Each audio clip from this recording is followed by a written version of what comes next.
Elhamdülillahi Rabbil alemin. Vessalatu vesselamu ala Rasulihi Muhammed ve ala alihi ve sahbihi ecma'in. Şeyh Muhammed ibn Abdülvahhab rahimahullah aytып атат, аркан сала, намаздын түркүктөрү дейт. Намаздын түркүктөрү деген бул парыздары деген. Аны кээ бир алымдар эмне намаздын ичиндеги парыздар дейт. Намаздын шарттары менен түркүктөрдүн айырмасы, шарттары сөзсүз болуш керек алдагы. Алсыз намаз болбойт, бирок намаз башталганга чейин талап кылынган амалдар. Намаздын түркүктөрү деген алдагы алсыз, намазсыз, жараксыз болот. Бирок эмне? Ал намаз башталгандан кийин намаздын ичиндеги амалдар булар. Түшүндүңбү? Бул эми шейх айтып атат. Аркан сала 14. Намаздын түркүктөрү бул 14 түркүк. Намаздын парыздары ичиндеги 14 дейт. Кээ бир алымдар эмне 12 дейт. Бирок алар экөөнүн айырмасы деле жок. Экөө тең, мисалы үчүн бир амал деле 2ге бөлүп койгон да, ал келет боюнча, ал жөнүндө айтабыз. Не себептен кээ биркилери 12 деген, кээ биркилери 14 деп айткан десе, алар кайсы жерден 2 амалды айырмалаган. Биринчиси айтат, рүкүдөн туруу, рүкүдөн көтөрүлүү жана рүкүдөн түз туруу деген. Экөөнү 2 парыз кылып койгон да. Кээ биркилер ошо экөөнү бириктирип коет. Рүкүдөн көтөрүлгөн, түз тургандын бардыгын 1 дейт.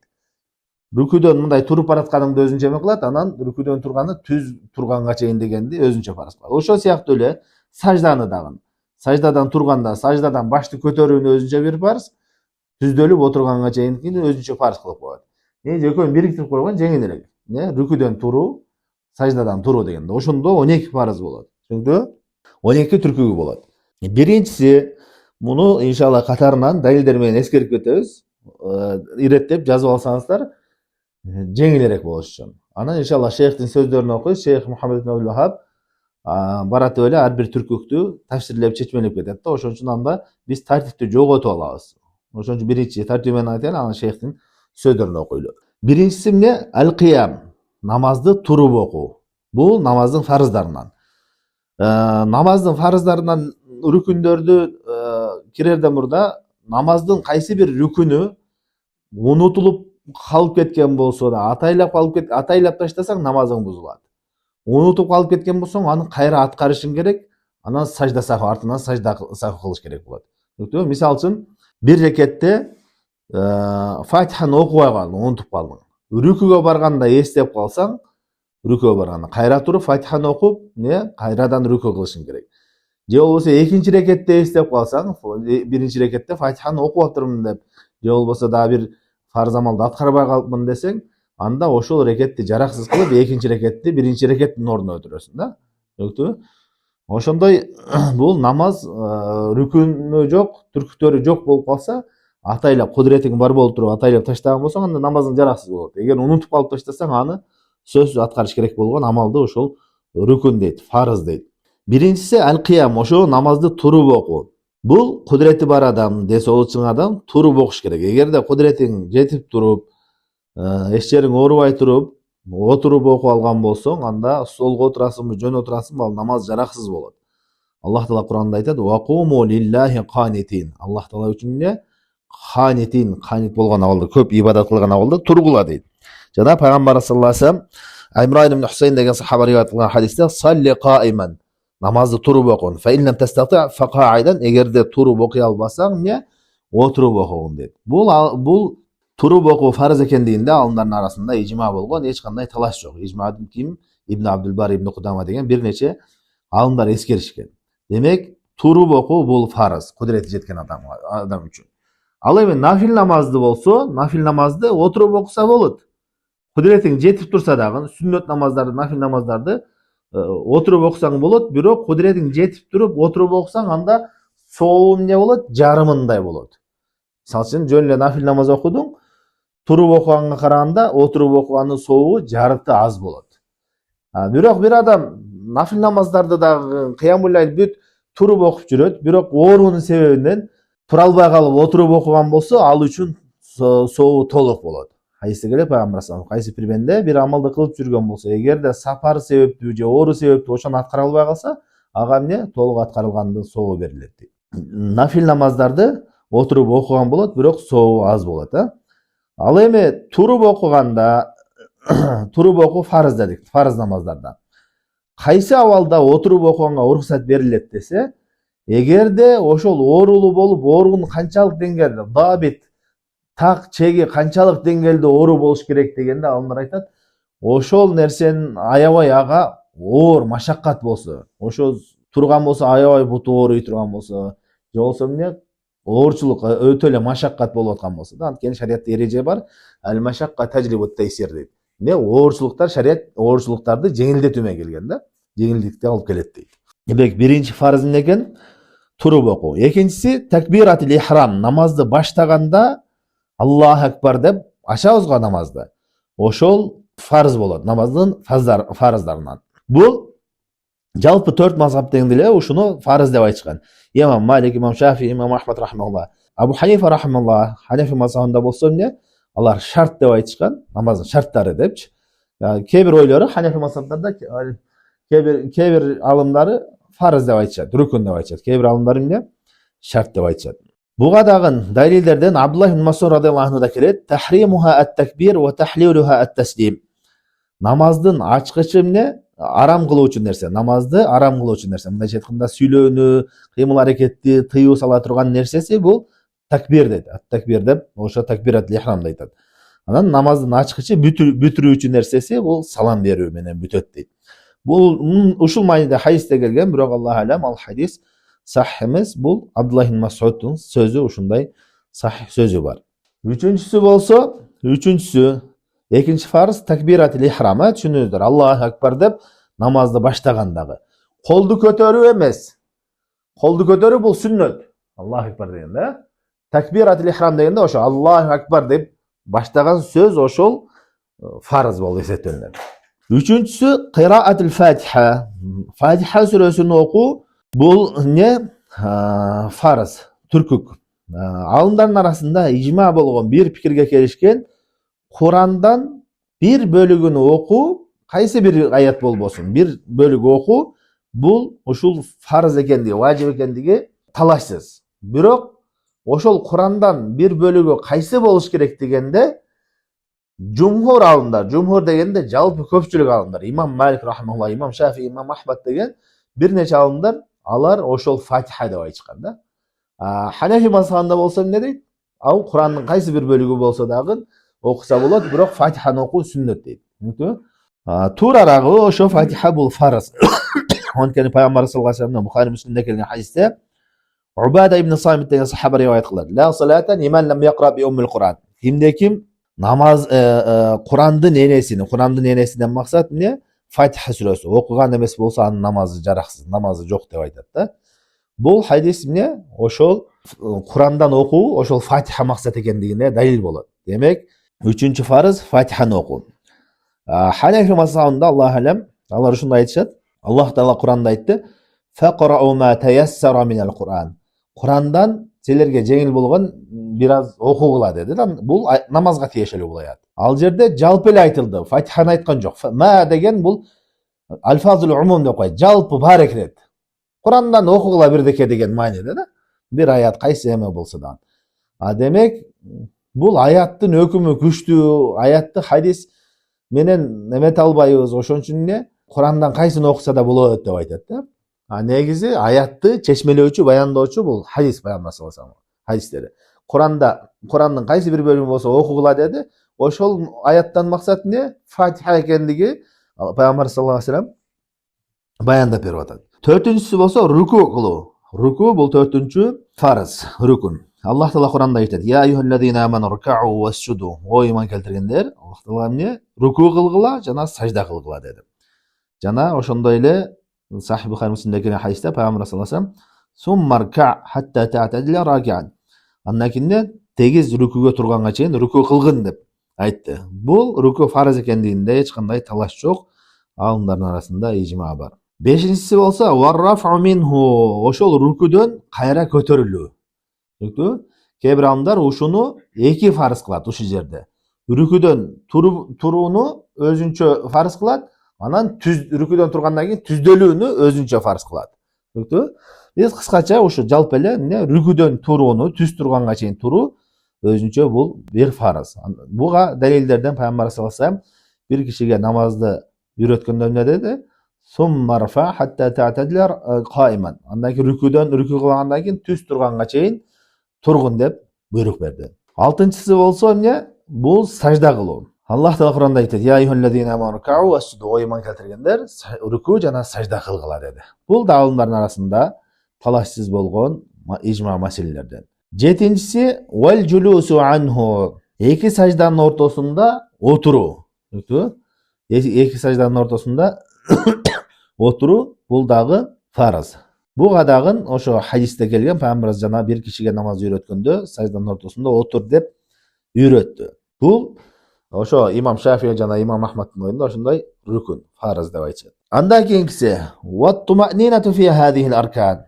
Ушул түркүктөрдү, ушул амалдарды аткарганда 8-инчиси бул. Ушул амалдарды тынчтануу менен аткаруу. Тынчтануу дегенден максат канчалык деңгээлде дегенде, ошо кайсы бир амалды кыла турган болсоң, толук жеткенге. Мисалы үчүн рүкү кыла турган болсоң, рүкүгө толук жетип, рүкү кылды дегендей мындай тез турганда, ошол тынчтануу болуп эсептелет.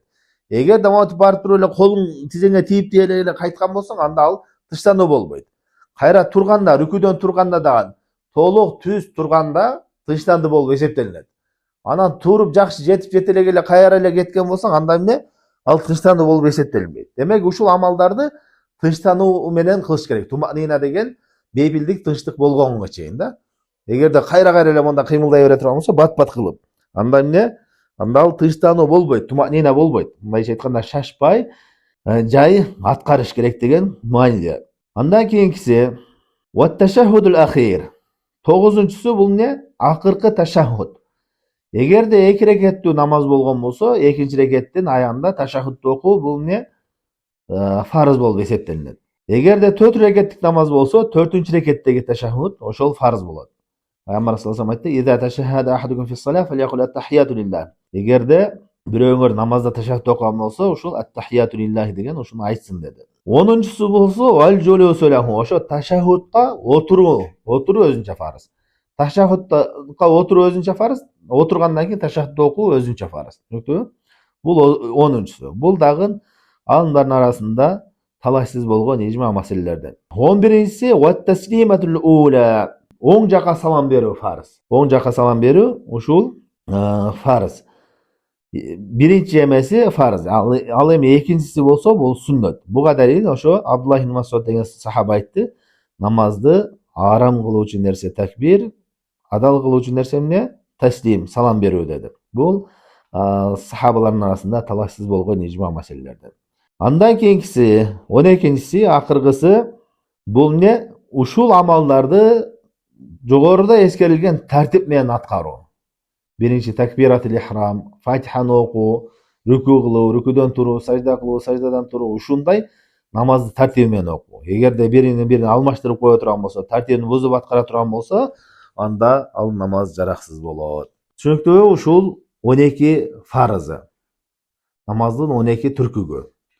Эми иншалла бул жерден шейхтин сөздөрүнү окуйбуз. Айтып атат: "Арканус сала 14. Намаздын түркүктөрү 14 дейт. Ал-кияму мa'al кудра, кудрети бар адам үчүн не? Туруп окуу биринчиси. Ва такбиратул ихрам, экинчиси такбиратул ихрам деди.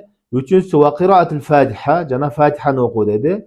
Төртүнчүсү ва рукуу, рукуу кылуу. Бешинчиси ва рафу минху, рукудан кайра туруу дейт. Андан кийин ва сужуду алал а'да'i саб'a, 7 мүчөгө сажда кылуу деди. 7 мүчөгө дегенде 2 бут, тизе, 2 алакан, анан чеке. Ушулар максат кылынат.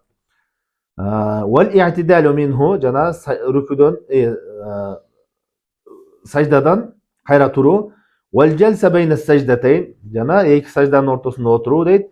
Ва туманина фи жами'ал аркан, ушул түркүктөрдү аткарганда баарында тынчтануу менен аткаруу. Ва тартиб, жана эмне?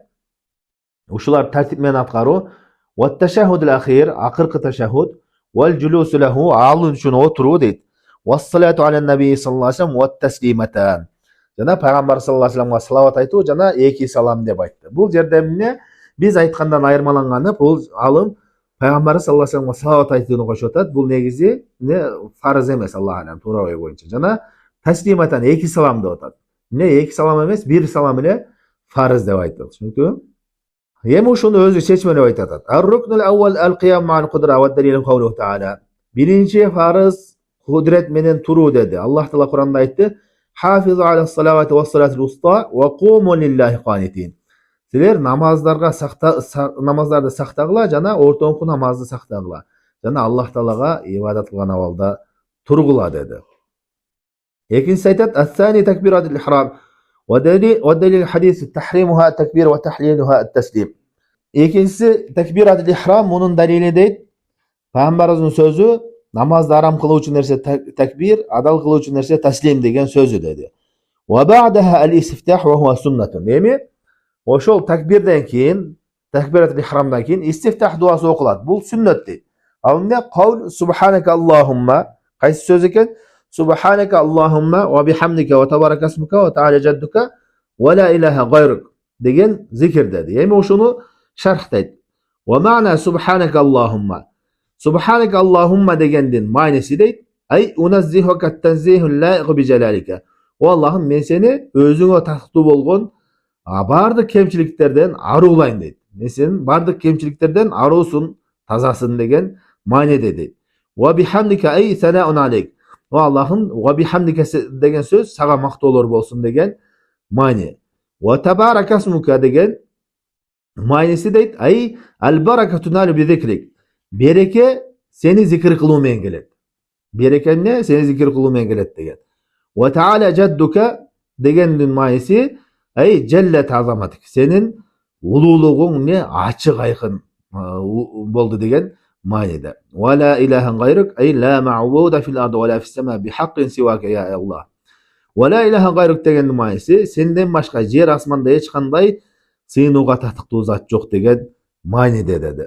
Бул ошо зикирди шархтады. Андан кийин истиазаны шархтайт. Аузу биллахи минаш шайтанир ражим деп айтасың деп. Намазда эмне? Субханаканы айткандан кийин ушуну окуйсуң dedi.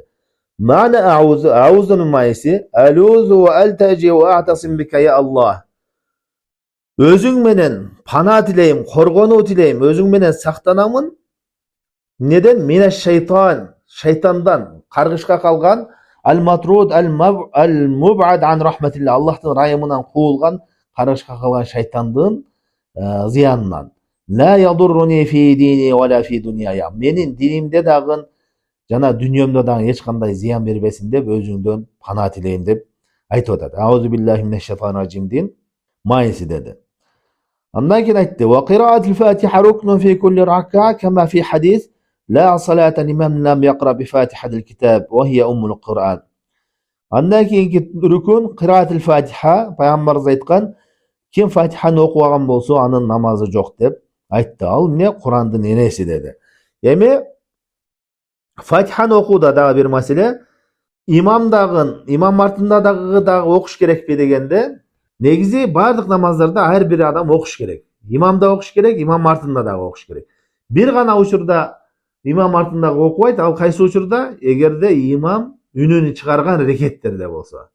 Мисалы үчүн фажр намазында, фарызында, же болбосо эмне? Шам намазында, куптан намазында, эки рекеттеринде башында имам артында турган адам Фатиханы окубай эле угуп туруш керек. Аллах Таала Куранда айтат: "Ва иза кури'а ал-Кур'ан фастами'у лаху ва анситу лa'аllakum турхамун." Эгерде эмне? Куран окулуп аткан болсо, кулак төшөп ук кыла деген. Бирок башка бир хадисте келет, Пайгамбар саллаллаху алейхи вассалам намаз окуп атканда артындагыларды бирдеке окуп атканын угат да. Ошондо айтат: "Аны кылбагыла, мен силер бирдеке окуп атканын уктум" дегенде, окубагыла деп айтат. Окубагыла, бир гана Фатиханы окугула деп айтат да. Бул хадисти кээ бир алымдар муну даифке чыгарышкан. Даиф деп айтышат да, сахих эмес. Ошол себептен жана аяттын негизинде имам окулуп атканда окулбайт, үнүн чыгарып окуп атканда угуп туруш керек. Андан кийин факала бисмиллахир рахманир рахим. Бисмиллахны шархтап атат Фатиханы. Бисмилла деген барака ва истана. Аллахым, сенин ысымың менен береке жана береке талап кылган абалда, жана сенден жардаган ысымың менен жардам сураган абалда баштаймын деген мааниде. Кайсы ишти баштаган болсоң, бисмиллахир рахманир рахим деген Аллахтын аты менен береке талап кылган абалда, Аллахтын аты менен, ысмы менен жардам сураган абалда ушул ишимди баштап атам деген маани. Бисмиллахнын маанисичи. Анан бисмилла ар бир иште, шариятта ар бир иште бисмилланы айтуу, бисмиллахир-рахманир-рахим эмес, бисмилла сөзүн айтуу өзү сүннөт. Бардык иштерде. Дааратканага киргенде бисмилла, бүт иштерде бисмилла, тамак жасаганда, жегенде, бүт иштерде да. Кандай гана бир иш болбосун, бисмилланы айтуу бул сүннөт амалдардан. Эми ошо бисмиллахир-рахманир-рахим деген бул Курандын бир аяты экендигинде алардын арасында эч кандай талаш жок. Алардын баардыгы бир пикириште бисмилла деген бул Курандын бир аяты. Бирок ошол Фатихаданбы же Фатихадан эмеспи дегенде алымдардан талаш бар. Кээ бир алымдар Фатиханын бир аяты деп айтышат. Кээ бир алымдар бул Фатихадан эмес, Курандан өзүнчө бир аят ар бир сүрөнү башталыш үчүн коюлган деп айтат. Эми Курандан экендигине далил сахабалар ошону мусхафка жазган, Куранга жазышкан. Алар Курандан болгон нерсени гана жазышкан. Эми туурара кой, Аллах алам, бул Фатихадан эмес, Фатиха сүрөсүнөн эмес, өзүнчө бир аят. Ошо Куран сүрөлөрүн башташ үчүн. Анткени пайгамбар саллаллаху алейхи вассалам башка хадисте айтат: "Касантус салата", мен намазды өзүм менен пендем ортосунда экиге бөлдүм дейт. Намаздан максат Фатиханы айтып атат. Эгерде Алла альхамдулиллахи раббил аламин десе, мен эмне мага мактоо айтты деп айтам деп альхамдудан баштаган да, бисмилладан эмес. Ошон үчүн альхамду деген эмне? Бул Фатиха сүрөсүнөн эмес. Эми ошо альхамдулиллахи раббил аламинди тафсирлейт. Elhamdülillah. Elhamdu sena'un vel elif vel lam listighraq jami'al mahabib ve emma'l cemilu ellezî la sun'a lehu fîhi mislul cemal ve nahvihi fessena'u bihi yusemma medhan la hamdan. Elhamdu degen, alif lam degen bul jerde elhamdu dep atpayızbı, alif lam. Bardyk maktoolordu kamtayt deyt. Allah Taalaga çeksiz bardyk maktoolor Allah Taalaga bolsun deyt. Emi Arap tilinde de atat, Arap tilinde. Bir nerse kooz, sulu bola turgan bolsa, al özünün kılgan işi menen emez. Özü oşonda kooz, jaratılış birdeke bolup atkan bolsa, aga ne? Madh, maktoo dep aytılат дейт. Hamd dep aytılbayt. Misal üçün bir januar kooz bola turgan bolsa, аны mактап atsan, aga hamd aytып atkan bolup eseptelinbeysin. Аны ne? Madh, mактап atkan bolaсын. Madh bolot. Hamd menen madhtın. Elhamdu degen söz menen Arap dilinde madha degenden ayırmasın. Madha degen jönököy bir kooz nerselerge aytılат деп атат. Эми elhamdülillahi rabbil alamin. Allah Taalaga bardyk maktoolor bolsun. Bardyk maktoolorgo Allah Taala tatыктуу деп атат. Bul jerde Allah Taala ne sebepten bardyk maktoolorgo tatыктуу degende Allah Taala iki taraptan deң Allah Taala maktoolorgo tatыктуу.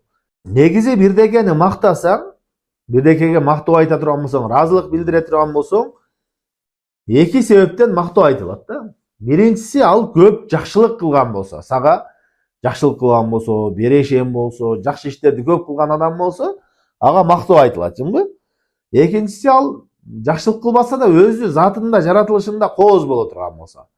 Мисалы үчүн кооз жаныбары, бир ат, аябай кооз, дагы бир жаратылыш кооз. Аларды өзү жаралган жок ал. Бирок жаратылышы кооз болгон үчүн көргөн адам аны суктанып мактайт. Демек, биринчиси бирөөлөргө жакшылык кылган үчүн, экинчиси болсо ал затында жакшы болгон үчүн мактоолор айтылат. Аллах Таала ушул эки тараптан тең эң толук мактоолорго татыктуу. Анткени Аллах Таала затында дагы, ысымдарында да, сыпаттарында дагы эң толук, эң көркөм, кемчилдиксиз. Аллах Таала Куранда айтат: "Валиллахил асмаул хусна". Аллах Тааланын көркөм, кооз ысымдары бар дейт да. Эң камал, эң толук кандайдыр бир ысымдын, кандайдыр бир сыпаттын эң толугу бул Аллах Таалага гана таандык. Демек, Аллах Таала затында, ысым сыпаттарында ал толук чыныгы мактоого татыктуу. Ал эми пенделерине кылган жакшылык тарабынан болсо, ал чексиз мактоого татыктуу. Аллахтын неаматтары биз үчүн кылган жакшылыктары эсепсиз ушунчалык көп. Аллах Таала Куранда айтат: "Ва ин таудду ни'маталлахи ла тухсуха". Аллах Тааланын неаматтарын эсептесеңер, эсептеп бүтө албайсыңар. "Ва ма бикум мин ни'матин фа миналлах". Силерге бир кандайдыр бир жакшылык неамат келбесин, ал Аллах Тааладан дейт.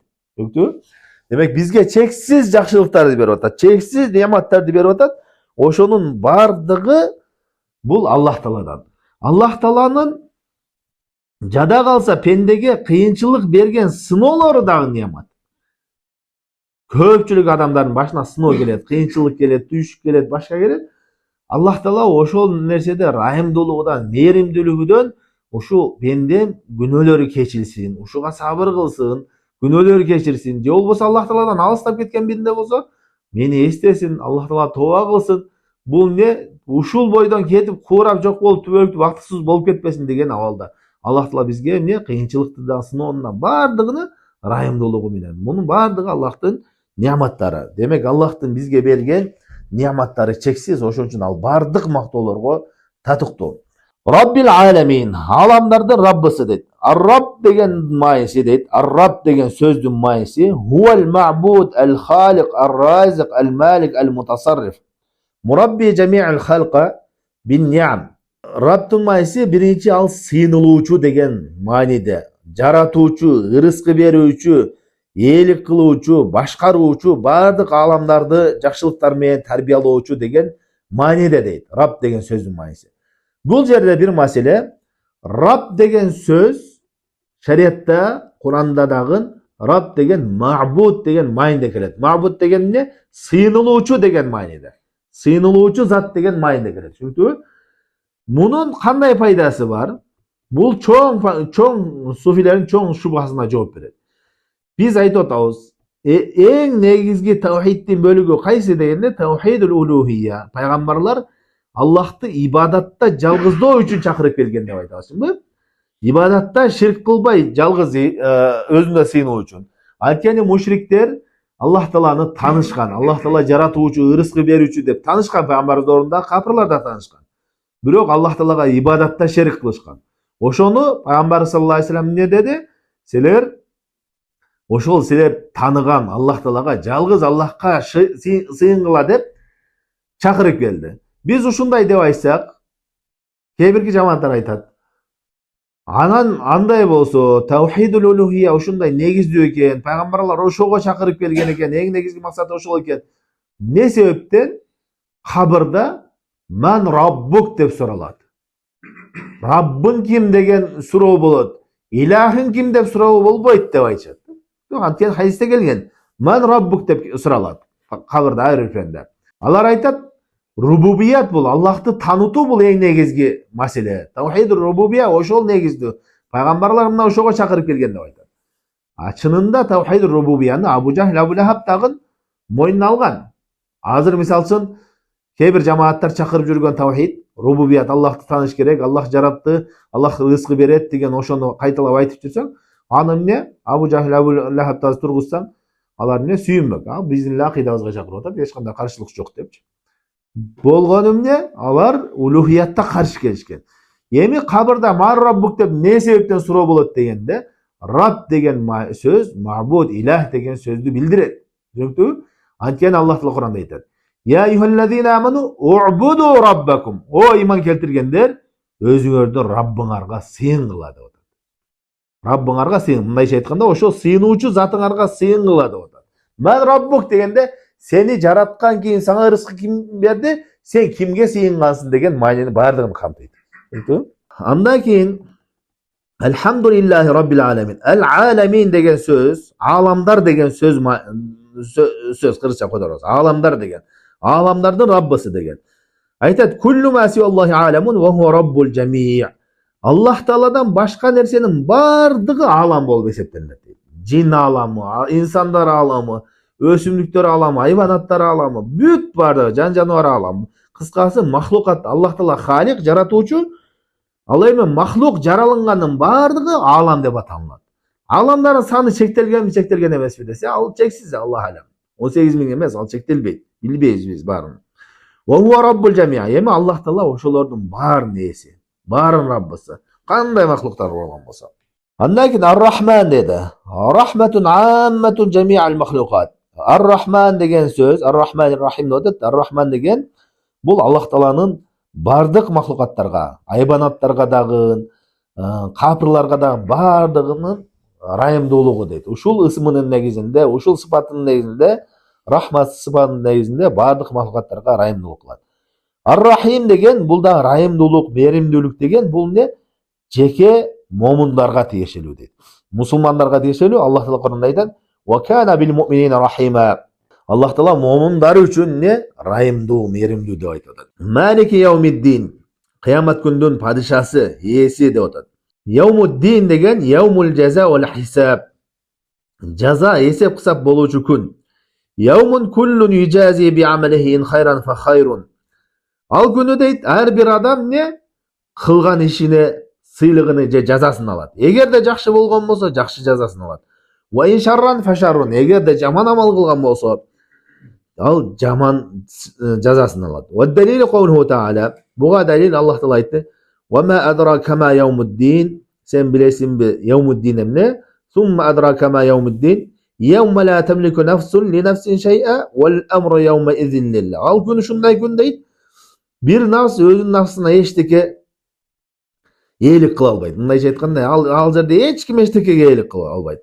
Al günü bardık işler Allah'tın kolunda bolat dedi. Peygamberimiz sallallahu aleyhi ve sellem hadiste aytты. El keyyisu men dana nefsehu ve amile lima ba'del maut. Çınığı utuka jetişken adam kim deyit? Al özün nafsısını kurbanlık kılıp ne өлүмдөн кийинки жашоого амал кылган адам дейт. Чыныгы мындай ийгиликке жеткен, утукка жеткен адам ушундай дейт. Wal ajizu man atba'a nafsahu hawaha wa tamanna 'ala Allahil amani. Ал эми алсыз адам, банкротко учураган адам, зыянга учураган адам кандай? Ал эмне? Өзүнүн шахваттарынын, каалоолорун ээрчип бул жашоодо.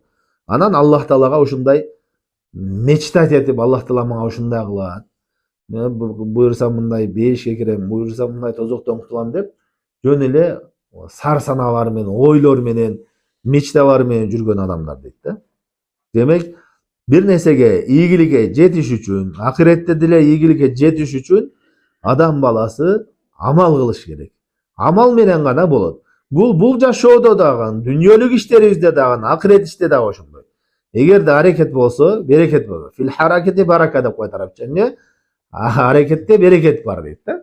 Кыймылдасаң эле берекет болот. Чындап, мисалы любой эле бир жерге жетиш үчүн, азыр мына башка бир микрорайонго жетиш үчүн да эки адам чыкты деди. Машина жок, билесиң, эч кандай машина жок, уна токтогон. Бирөөсү мен келип калаттыр, бирдеке болуп жетип калаттырмын деп токтоп тура берсе, экинчиси кой баса берейин десе, деги басып атканы баары жылыш болуп атат да, чынбы? Аз болсо да, кечигип болсо да жылыш болуп атат. Ошондой эле бул дүйнөлүк иште дагы, диндик иште дагы амал кыла турган болсо, кыймыл боло турган болсо, аракет боло турган болсо, жылыш болот. Ал эмне? Аз-аздан болсо дагы жылыш болот. Анан жөн эле мечтать этип, эңсеп, буйрса ушундай болуп калам, буйрса илимдүү болуп калам, буйрса мындан кылам деп жүрө берсең, буйрса мен бай болом деп эчтеке себебин кылбай жүрө берсең, ал болбойт. Эч качан эмне? Умар разияллаху анху айткандай, инна сама ла тумтиру захабан ва ла фидда. Чынында асмандан алтын күмүш жаабайт дейт да. Мындай эңсеп жүрө берсең жаап калбайт деген да. Бул орустарда сөз бар го, мечтать не вредно дегенчи. Бул туура эмес өзү. Өзү ошо мечтать вредно да бул. Мечтать вредно. Ал эмне? Шайтандын ишине. Аллах Таала Абдуллах ибн Мас'уд радияллаху анху айтат. Шайтан ида ракиба абду даббатаху дейт. Эгерде пенде унасыга отурган болсо, ат, эшек бир жолго чыгып отурду да, машинасыга болсо отурган болсо, эмне дейт? Таган не дейт? Ырда дейт. Мына өзүң кетип атсаң, ырдаң келип кетет, чынбы? Өзү ырды эле билбейсиң. Ырдаң келет. Жөн эч ким жокто ырдап кетсин, бекер кетпей деп ырдап кет дейт. Анан сени кой мен иманым күчтүүрөөк болуп, ыр болбойт деп ырдабайм десең эмне дейт? Temenni дейт, мечтать эт дейт. Карасаң 1 саат, 2 сааттык жолду жүрөсүң, өзүң ойлоруң каяктарга барып, байып, башка болуп, ардеке болуп келесиң. Главный эмне? Ал шайтан үчүн зикир кылба деген. Аллахты эстебе, зикир кылба дейт, истигфар кылба, окуба, кайталаба, ушундай жакшы иштерди кылба деген. Түшүндүңбү? Ошол бизди куураткан нерсе ошол мечталар болот. Адам баласы эңсөөлөр менен ушинтип болуп калат. Ушинтип бир күн болот деген үмүт менен жүрүү менен да. Эгерде адам баласы чындап эле дүйнөнү жакшы көрбөсө, мисалы дүйнөлүк иштер жөнүндө айтып атабыз да. Аракетиң жок болсо, өзүңдө бар нерсеге каниет кылсаң, анда мечтать этпей эле ошого каразы болуп жүрүшүң керек. Эгерде чындап эле кой мен өсүшүм керек, бирдеге жетишим керек десең, анда аракет кылыш керек. Аракетсиз болбойт эчтеке.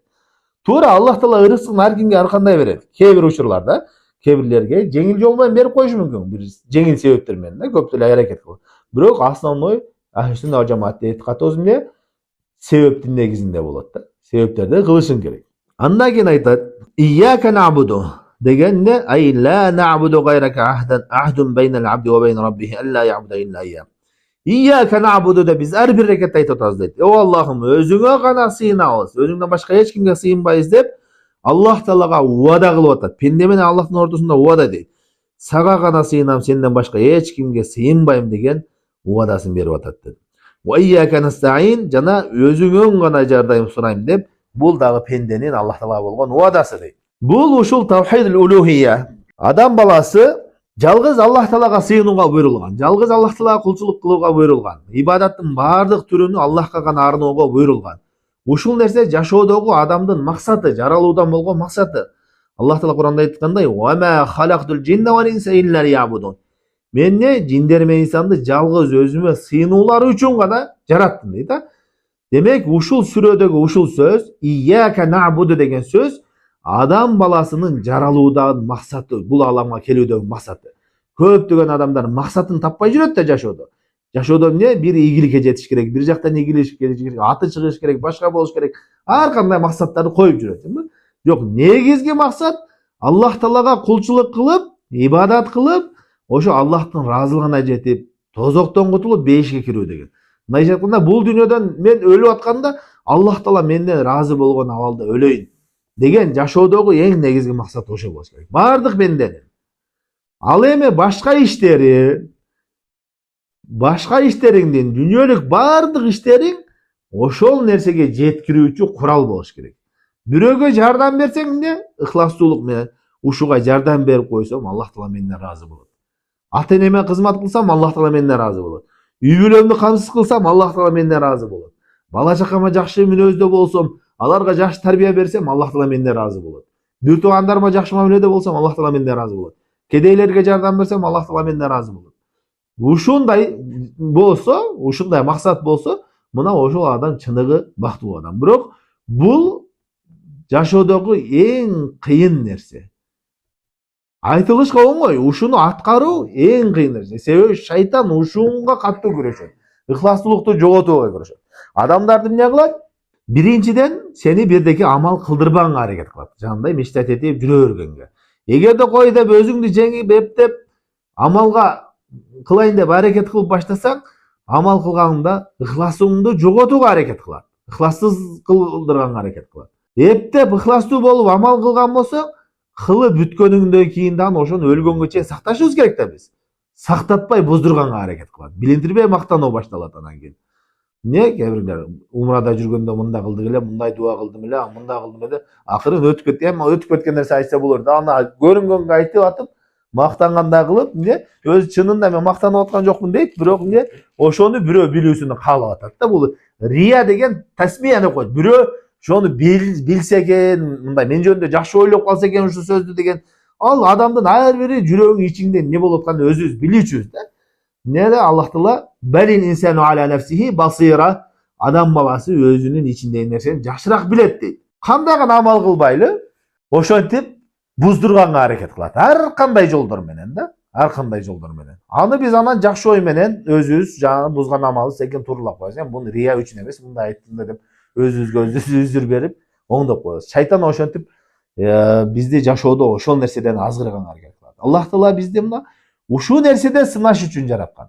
Аллах Таала Куранда айтат: "Аллази халакал маута вал хаята лияблуакум айюкум ахсану амала." Аллах Таала эмне? Өлүм менен жашоону жаратты. Эмне үчүн дегенде, силердин ичиңерде кимиңер эң жакшы амал кыласыңар. Эң жакшы амалдан максат эмне дегенде, Фудайл ибн Ияд айтат: "Ахласуху ва асвабуху." Эң ыхластуусу жана эң туурасы, сүннөткө ылайыктуу болгон. Пайгамбарыбыз айткан, Аллах Таала айткан жок: "Кимиңер көп амал кыласыңар ошону сынаш үчүн" деген жок. Кимиңер эң жакшы амал кыласыңар. Кыяматта бизден ушул суроо болот. Кабырга барганда ар бирибиз өлгөндө да ушул эле суроо. Мына Аллах Таала неаматтарын танытат. Канчалаган берген жакшылыктарын танытат. Бендем сага мындай бердим. Ооба бердиң дейсиң. Бүт четке кага албайсың, оюнубузга алабыз. Өмүр бердим, байлык бердим, ден соолук бердим. Kana men üçün ne kıldın deydi da. Men üçün ne kıldın deydi. Anan amaldarыбызды Allah'ım mına sen üçün mında kıldım, sen üçün mında kıldım desen, anыңды men üçün kılgan жоксуң, бuyakта мактаныш үчүн кылдың. O maktandың, maktonu uktun. Bunu sen üçün kılgan жоксуң, dünya üçün kıldың, mına dünyaga jettin. Men üçün eçteke жокко деген. Kimde ошондой суроого жообу таяр боло турган болсо, калыс Аллах үчүн, Аллахым, кайсы учурда өлгөн болсо, Аллахым мына сен үчүн ушундай амалдарым бар деп, ишеничтүү түрдө амалдары бар боло турган болсо, ал өлүмдөн эч качан коркпосо болот. Аллах Таала үчүн. Ошон үчүн Абдуллах ибн Умардан, Аллахын сахабалар бирөөсүнө кирип, эгерде Аллах Таала менден бир саждамды кабыл кылганын билсем дейт да, ал мен үчүн сөзүн азыр улантып атам. Өлүм сүйкүмдүүрөөк эле же болбосо ушундай мен үчүн чоң бакыт деген ушул сыяктуу бир сөзү бар да. Анткени алар эмне билбейбиз кайсы амалыбыз Аллахтын алдында кабыл болду. Кайсы амалыбыз бузбай өлгөнгө чейин сактап бардык ыхласыбыз менен. Ушул аябай бул жашоодо кыйын нерсе, бирок эмне кыйын дегенди аткарбай кое турган нерсе эмес, аткарылса боло турган нерсе. Адам эмне көнүгүү. Эң жакшы нерсе ушуга пайда жардам берүүчү нерсе. Эң биринчи Аллах Тааладан дуа кылыш керек. Аллахым, өзүң ыхластуу кыл мени. Өзүң ыхластуулукка жардам бер. Ыхластуу пенделериңе кылгын депчи. Экинчиден, адам баласы күн сайын өзүнү аз убакыт болсо дагы эсеп кысап кылуусу. Кечинде жатып алдың, кана мен азыр өлүп калышым мүмкүн, өлүп калсам, Аллах Таала менден сураса, кайсы амалымды айтам? Мен үчүн эмне амалым бар? Кайсы амалым ыхластуу сакталды деп. Ошол нерсеге өзүбүздү ошол эсепке турардан мурда эсеп кысап, суракка турардан мурда эсеп кысап кылыбыз. Андан кийин Аллах Таала ияка набуду ва ияка настаин, Аллахтан өзүңөн гана жардам сурайбыз деп атабыз. Ушул сүрөнү бизге ар бир рекетте окууну фарыз кылды, ар бир рекетте. Эмне себептен? Ушунчалык негиздүү болгон үчүн. Дуа кылып атабыз, өзүңөн гана жардам сурайбыз деп. Анткени пенде Аллахтын жардамына ар бир ишинде муктаж, өзгөчө ибадатында. Эгерде Аллах Таала тавфик бербесе, ийгилик бербесе, эч кайсы ибадат кыла албайсың. Жөнөкөй эле Subhanallah деген сөз ушунчалык жеңил да. Кээ бир күндөрүң өтөт, бир жолу да айтпай өтөсүң. Subhanallah деген сөздү айтпай өтөсүң, чынбы? Аллах Таала ийгилик бербесе, жүрөгүңө салбаса, ошондой болуп өтүп кетесиң да. Ошон үчүн Аллах Тааладан ар дайым жардам сурайбыз. Ушул Фатиха сүрөсүнүн ушул аяты бул Курандын бардык мазмуну майысы ушул ияка набуду ва ияка настаин кайтат. Ибн Кайым рахмахулла 4 томдуу китеп жазган. Ошол китебинде Фатиха сүрөсүнүн майысы Курандын бардыгы ушуга кайтат. Ияка набуду ва ияка настаин деген. Демек адамдын жаратылуу максаты таухид, Аллахты жалгыздоо, ыхластуу алды Аллахка ибадат кылуу. Жана ошондой эле эмне? Аллах Таала пенделерин бардыгыны ушул нерсеге буйруду, бардыгыны. Жана ошондой эле Аллах Таала пайгамбарлардын бардыгыны ушул нерсеге чакырыш үчүн жиберди. Аллах Таала айтат: "Ва лакад ба'асна фи кулли уммати расулан ан я'будуллаха ва яжтанибут тагут." Биз ар бир үммөткө пайгамбар жибердик. Эмне үчүн? Жалгыз Аллахка ибадат кылгыла, тогуттан оолак болгула, Аллахтан башка сыйынылган нерселерден оолак болгула деп ошого чакырыш үчүн.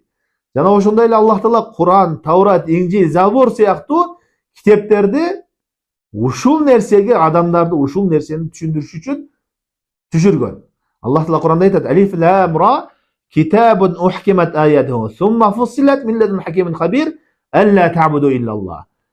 Аллах Таала Куран жөнүндө айтат: "Китабун ухкимат аятуху." Бул китептин аяттары, өкүмдөр мындай мыкты өкүмдөрү баяндалган, чечмеленген.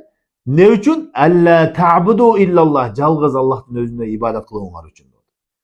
Демек биз тавхид үчүн жаралдык. Пайгамбарлар ушул үчүн жиберилди. Китептер ушул үчүн түштү. Бул адамдын жашоосундагы эң негизги нерсе болуш керек. Андан кийин айтты: "Ихдина сиратал мустаким." Мана ихдина, бизди ихдина сиратал мустаким, туура жолго баштагын деди. Ихдина деген майсы дуллана варшидна ва саббитна. Бизди өзүң баштагын, бизге көрсөткүн жана бизди ошол нерседе бекем кылгын деди.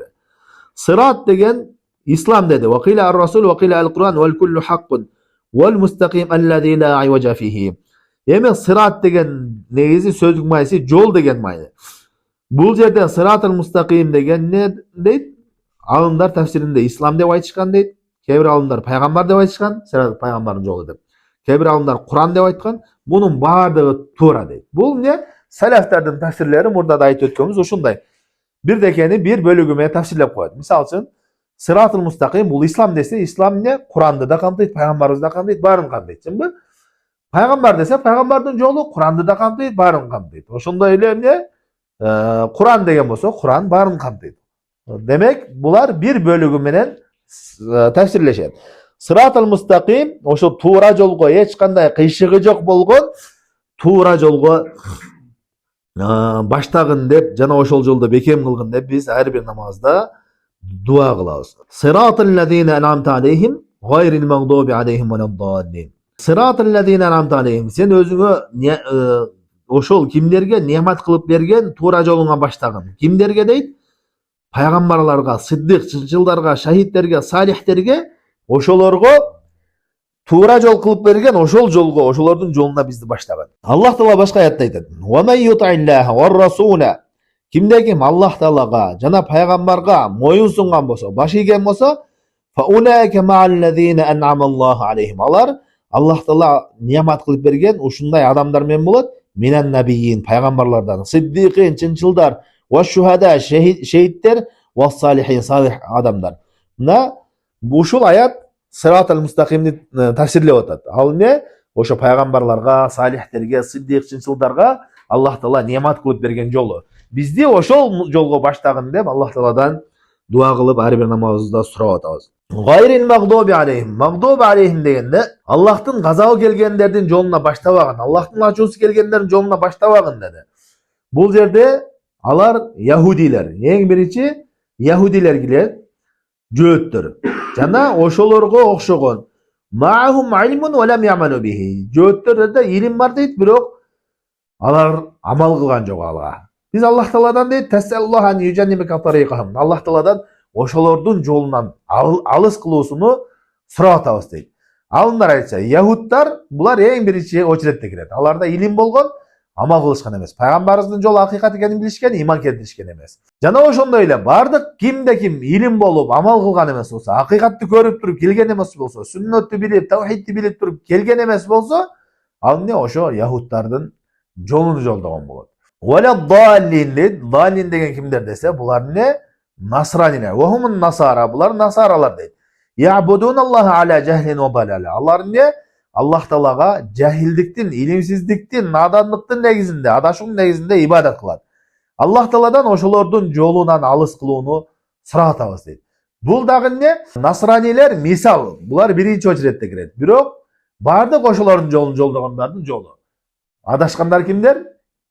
İlimsizliktin negizinde, cahildiktin negizinde Allah Taalaga ibadet kılgan bolsa, al Nasranilerge okşoşkon bolat, Hristiyanlarga okşoşkon bolat. Allah Taala oşunday adamlar jönündө aytadi. "Kul hal nunabbiukum bil akhsarina a'mala." Aytkynyň men silerge çınında amaldarında ziyanga uçuragan, bankrot bolgondordu aytayım, habar bereyimbi. Alar kim degende? "Ellezina dalla sa'yuhum fil hayatid dunya ve hum yahsabuna annahum yuhsinuna sun'a." Alar bul jaşoodo joldorundan adaşkanlar. Birok ne? Özleri alar ne? Biz jakşı iş kılıp atabız dep oylayt deydi. Bul bidatçı cemaatlar barına tiyişesi var. Bardyk bidatçı cemaatlar, adaşkan cemaatlar ne?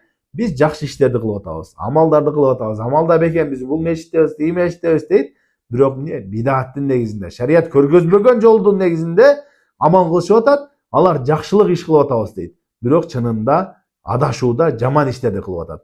Allah Taala ziyanga uçurgan. Sebebi alar ne? Biz ibadat kılıp atabız, sooптуу işler kılıp atabız deyt. Çınında ne? Günөө işlerdi, bidattарды kılıp atat. Şeriatта kabul bolbogon işlerdi kılışıp atat. Mına oşolor çыныгы ziyanга uçurganlar, çыныгы bankrot bolgon adamlar dep Allah Taala Kur'anda aytат. Emi bul Yahudiler menen Nasraniler bular misal katары aytıldı. Bizdin ümmetте oşondoy adamlar çıkpa koyboyt. Толтура oşolordun jolun joldogondor. Ekөө teң bolat. Oşon üçin Peygamber sallallahu aleyhi ve sellem hadisinde aytат: "La tattabi'unna senana men kana qablakum hazwal quzdati bil quzdah hatta law dakhala juhra dabbin la dakhaltum." Siler özüňörden murunkulardın jolunu uşunday erçiysiňer, karışta berçiysiňer, jada kalsalar ne? Jana dabtın uyasına girip ketken bolsa, dab degen janavar var. Arap çöldöründe jüre turgan eç kemerge okşogon. Жерди казып uya kılat. Oşaka girip ketse dagы ardından erçip biresiňer deyt da. Mындай jetkana uşunçalyk deňgelde okşoşup erçiysiňer deyt. Demek bizdin ümmette dagı oşondoy ilim menen amal kılbaganlar, bilip turup, hakikatni bilip turup erçibegендер, жана ошондой эле иlimsiz amal kılganlar çıgat. Bunun bardыгы ошо адашкандар болуп эсептелинет. Ал эми акыйкат жол кайсы дегенде, Пайгамбар саллаллаху алейхи баяндаган, менин үммөтүм Yahudilер 71'ge bölündü, Nasraniler 72'ge bölündü, menin ümmötüm 73'ge bölünöt. An baары tozokta bir gana firqa vahida degende, alar kim o Allah'ın elçisi degende, alar men kana ala misli ma ana aleyhi ve ashabi. Alar men jana menin sahabalarım jolun joldogonдар dedi. Hakikat jol degen oşo ilim menen amalды biriktirgen adamlar. İbadat kılsa ilimdin negizinde tuğra kılgan, ıhlaslı kılgan jana ilimdin negizinde, şeriattın negizinde kılganlar. Эгерде илим болуп туруп туура эмес жолдорду ээрчип аткан болсо, бидат жолдорду, ширк жолдорду ээрчип аткан болсо, алар адашкандар. Эгерде бир амалды илимсиз кылып аткан болсо, жахилдиктин негизинде даават кылып атат, жахилдиктин негизинде ибадат кылып атса, алар дагы адашкандар болот. Ушинтип Фатиха сүрөсүндө бул кыскача болгону менен өтө маанилери терең болгон сүрө.